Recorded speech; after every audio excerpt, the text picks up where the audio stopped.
I was born to be a fighter, had these dreams and desires. I would be something better, energy, got a fire in my soul to keep burning, a pain that keep hurting, a curse is emerging, feel the thirst, keep on working, I won't stop, I won't quit, to the top of this shit, I get lost in the work, sweat dripping, not a bitch, I get mad, I get pissed, I get after this shit, hit the gas, feel the grip, adrenaline, never miss, I'm not patient, but I've learned to embrace it, cause I've been working, I've been waiting, never complacent, cause I'm so close I could taste it, want it away from everything I've been chasing. I'm honest and I promise that I got this. I'm launching, all I've wanted has been exhausting. I'll teach you how to harness, control the conscious. You got this, yeah you got this, you gotta want it. Shot, life ain't fair.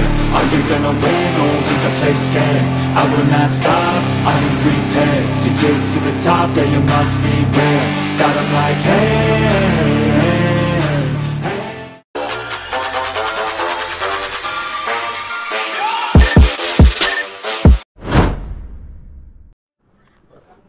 You know, mic test, mic test. That's mic 1, 2, 3. Okay, alis na naman. Puntang Caloocan. Check namin kung anong meron dun. Kung anong pwedeng upgrade sa motor natin. Pero malamang itong upuan. Sure yan. Saka yung iba titignan na lang dun. Let's go na, let's go. Okay, let's go. 10:20 ang oras.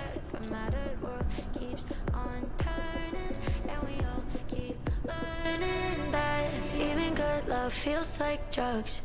Even good nights get you high. Little bit wild, but it's alright. Even bright lights got a dark side. Even good love banayad. Di tayo nagmamadali eh. Haba pang oras. Rounding corners, high and low ones, can't have one without the other. Jumping in the neon colored feelings without feeling all the broken chords that came before. UN Station. Windows closed, but there's a door. That's how it always goes. Yeah, the world keeps on turning, and we all keep learning. Even good love feels like drugs. Even good nights get you high. Little bit wild, but it's alright. Even bright lights got a dark side. Even good love feels like drugs. Batang Quiapo. What? What the fuck? Oh. Dito yung Batang Quiapo.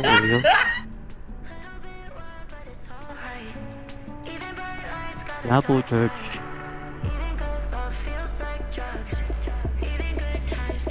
Diretso lang tayo.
Ayun, tapos na. Tapos nang dito sa Presdeo.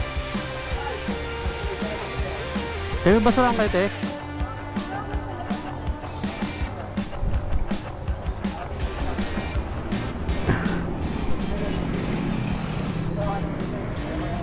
Basurahan. Ayun na siya, may handle riser na rin. Tsaka MDL. Ayan.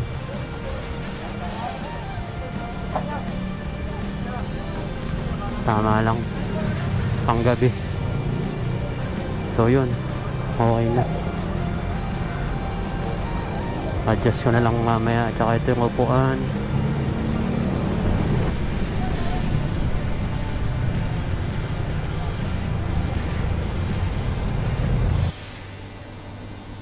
So mga kaibigan, ayan, dali na. So dyan mga idol, kung makikita nyo, papauwi na kami nyan.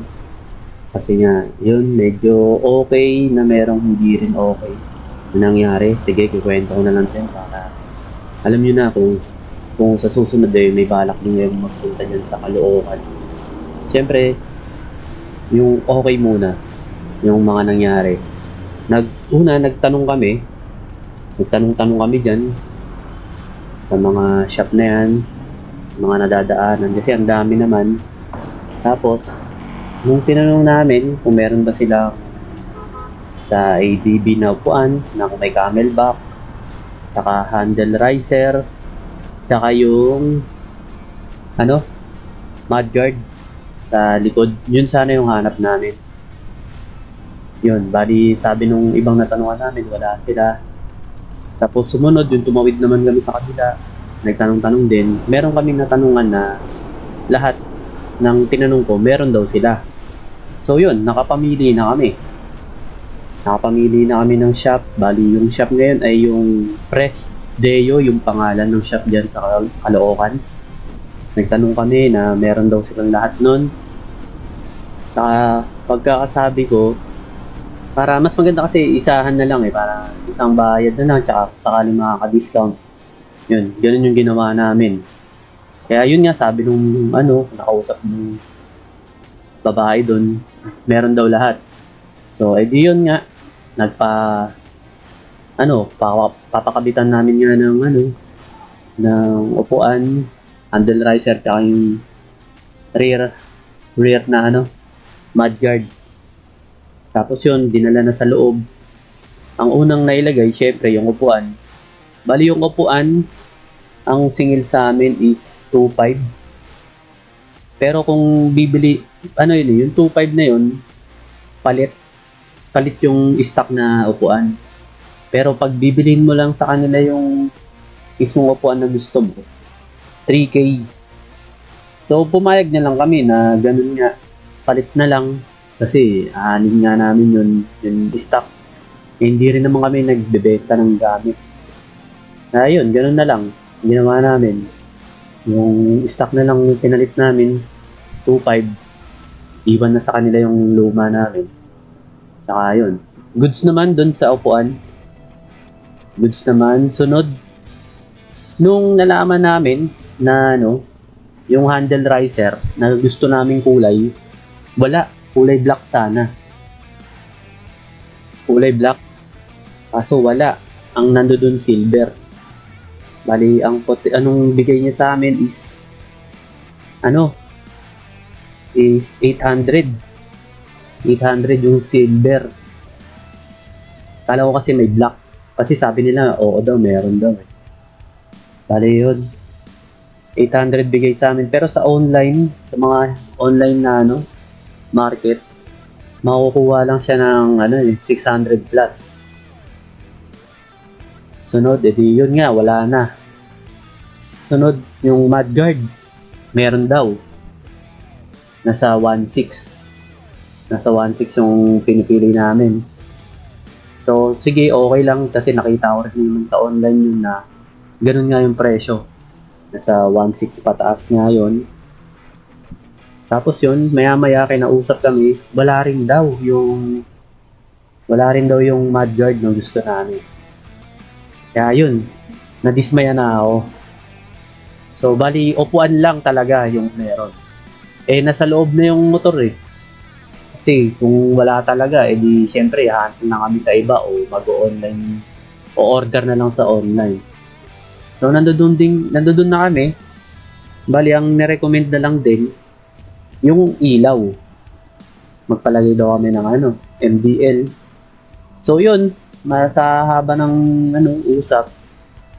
Kasi ginausap din namin yung sa Honda, yung mekaniko namin doon. Okay lang daw na hindi naman mabuboid yung warranty basta walang puputuling wire. At nakatap lang naman daw yung yung MDL na ilalagay. So tinanong namin kung magkano.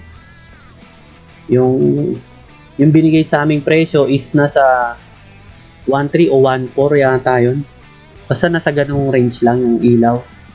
Kasama na raw kabit. Yun. O sige. Kasi nga, ganun din yung alam namin na presyo ng sa online. Bali ganito yung kinabit na MDL. Yung ganyan lang. Nasa ang alam namin is 1.4. Sige, 1.4 na lang. Tapos yun. Bali nga pinakabit namin. Libre kabit na raw kasi pag dun binili. Tapos yun, nung okay na, medyo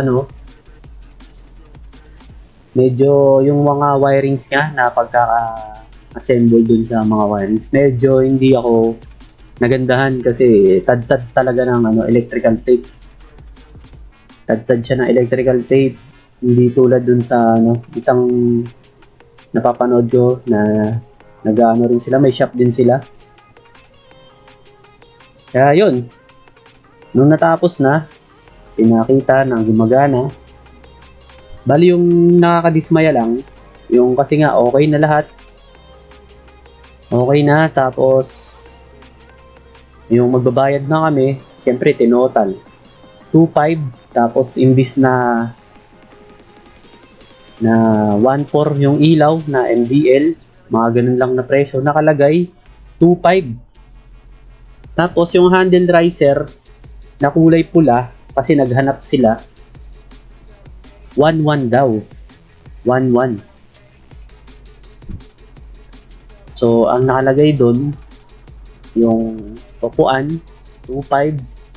Yung mini driving light, 2.5.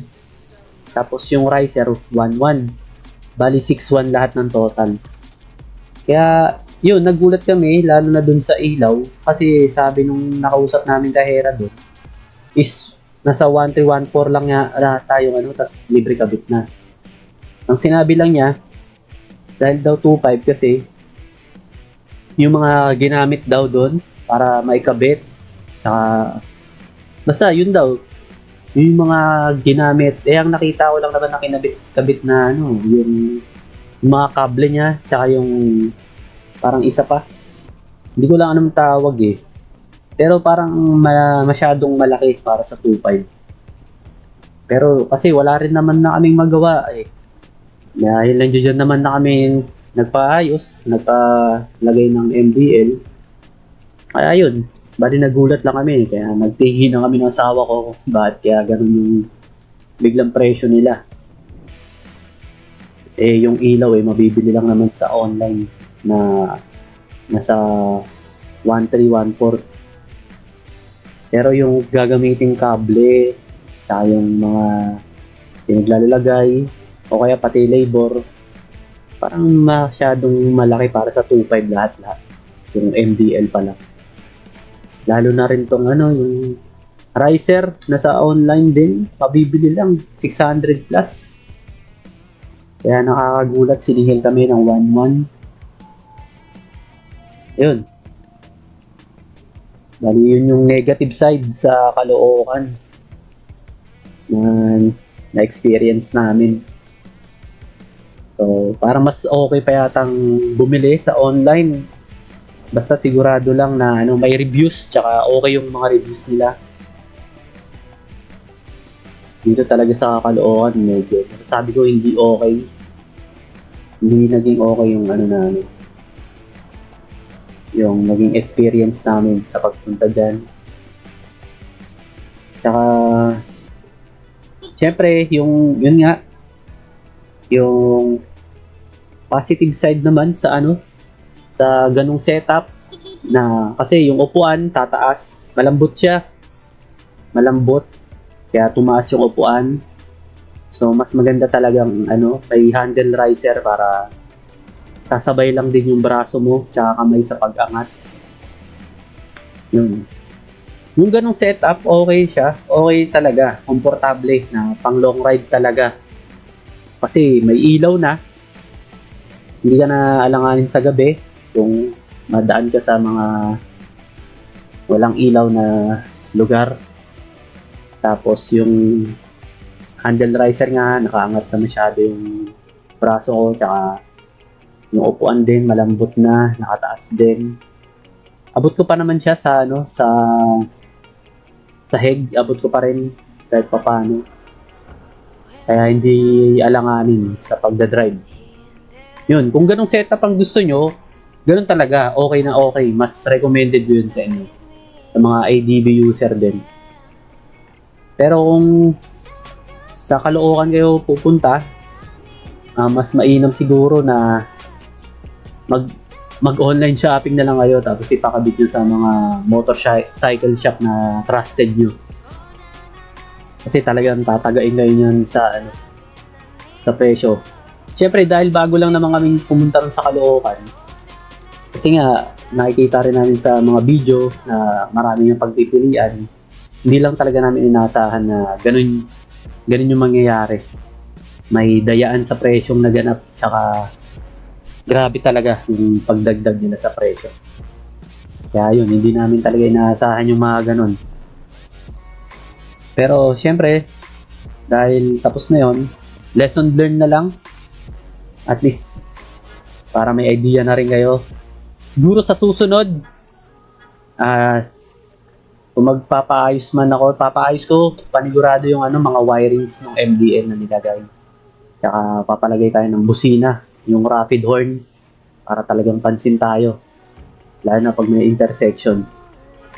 Sa susunod na pagpapaayos namin yan, doon na kami sa recommended talaga, sa trusted. Panigurado kay Kuya Jerbs kami pupunta sa JR Motorworks sa Floodway, Cainta, Rizal. Ayan yung YouTube channel niya. Talagang okay sila gumawa. Talagang malinis sa mga wirings. Wala kang halong kaba. Napaka may masira o anuman. Siyempre pagdating sa wirings, kailangan malinis yan at pulido. At yun mga idol, kung umabot ka sa video na to, huwag mo na rin kalimutang mag-comment, like, at subscribe ka na din para sa tuloy-tuloy kong paggawa ng mga videos na ganito. At sana may natutunan kayo at meron kayong na isip na okay para sa inyo kung sakali mag-upgrade din kayo ng mga accessories para sa ginawa nyo habang nagmamaneho sa daanan, lalo na pag mahilig din kayo mag long rides. Kaya hanggang dito na lang mga idol. Maraming salamat. At hanggang sa susunod, ride safe. Peace out.